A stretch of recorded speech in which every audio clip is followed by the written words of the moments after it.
तो मुसलमान ऐसा होता है जो किसी खोटे सिक्के को भी हाथ लगा दे तो सोने की अशरफी में तब्दील कर दे।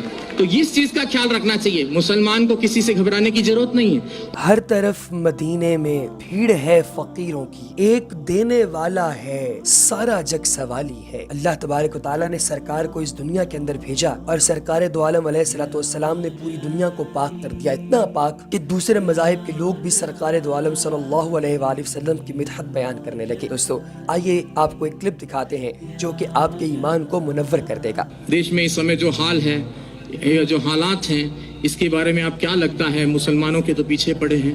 तो मैंने उनसे कहा कि मुसलमान होना अपने आप में गर्व की बात है, मुसलमान होना एक फख्र की बात है, बशर्ते कि वो मुसलमान हो।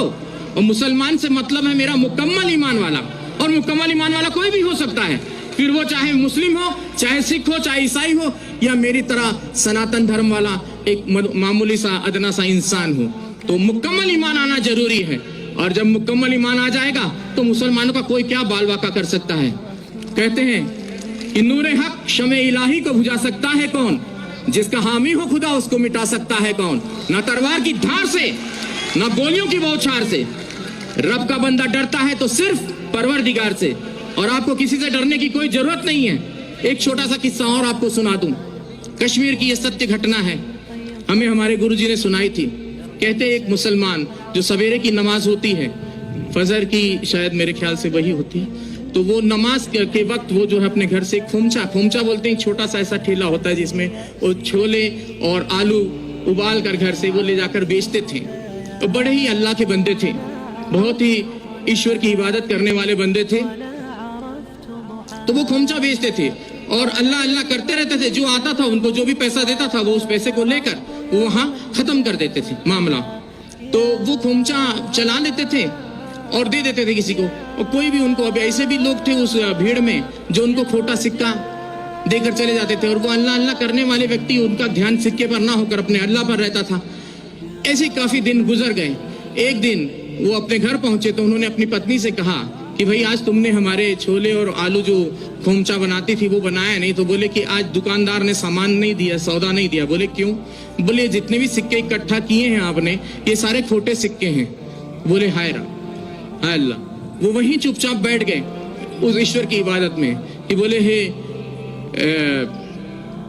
या अल्लाह, ये खोटा सिक्का तेरी दुनिया में तो नहीं चला, क्या मेरे जैसा खोटा सिक्का तुझे कबूल होगा? तो उसने उसी वक्त वहां पर एक नूर प्रकट हुआ और आवाज आई कि उस थैली में हाथ डालकर देख।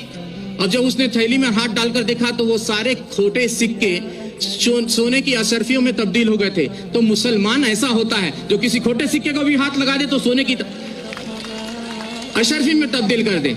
तो इस चीज का ख्याल रखना चाहिए, मुसलमान को किसी से घबराने की जरूरत नहीं है। और मैं पहले से और काफी दिनों से, मुझे एक व्यक्ति ने कहा कि बाबा जी अब आप कलमा पढ़ के मुसलमान हो जाओ। तो मैंने कहा मुझे कलमा पढ़ने की जरूरत नहीं, मैं खुद ही पहले से जन्मजात ही मुसलमान हूँ। और मुसलमान का मतलब ये नहीं कि कलमा पढ़कर ही हो सकता है, मुकम्मल ईमान कहीं भी आ सकता है, चाहे वो हिंदू में आए, चाहे मुस्लिम में आए, चाहे सिख में आए, चाहे। तो दोस्तों आपने इस क्लिप के अंदर देखा कि अल्लाह पाक की जात जब किसी के दिल में आका दो जहां सल्लल्लाहु अलैहि वसल्लम की मोहब्बत डालते हैं, सरकार की मिदहत करने का जोश और जज्बा डालते हैं, तो वो किस तरह से हिंदुओं से भरे पंडाल के अंदर जब स्टेज पर पहुंचता है तो सरकार की नात बयान करना शुरू कर देता है। ये खालिसतन अल्लाह पाक का करम है। खुदाए बुजुर्ग बरतर हम सबको भी सच्चा सुच्चा आशिक़ नबी बनने की तौफीक और हिम्मत अता फरमाए। अगली वीडियो तक हमें दीजिए इजाज़त। हमारे चैनल को सब्सक्राइब करना और बेल आइकन पर क्लिक करना हरगिज़ ना भूलिएगा।